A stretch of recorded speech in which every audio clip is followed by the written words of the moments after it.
Welcome to Man Does Tech, where I solve the problems you didn't even know you had. In this video, I will show how to make a roux for gumbo. First, let's gather our simple ingredients and tools. You'll need equal parts all-purpose flour and a neutral oil, like vegetable or canola or even clarified butter.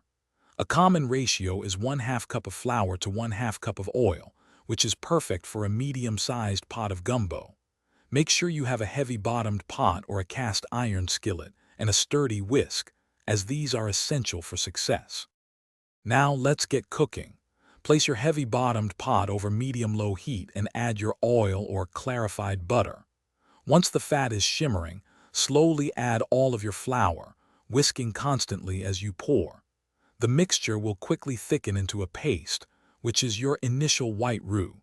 It's crucial to keep whisking without interruption to prevent any lumps from forming and to ensure the flour cooks evenly. This is where the magic happens, and patience is key.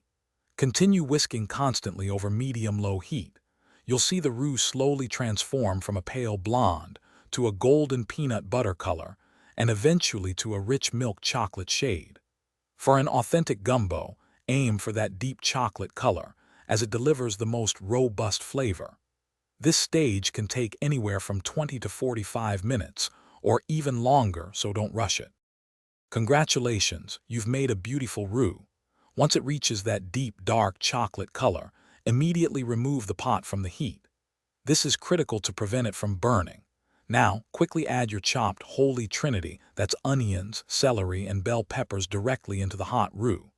The residual heat will begin to cook these vegetables and effectively stop the roux from darkening further. Your rich, flavorful roux is now the perfect foundation for your incredible gumbo.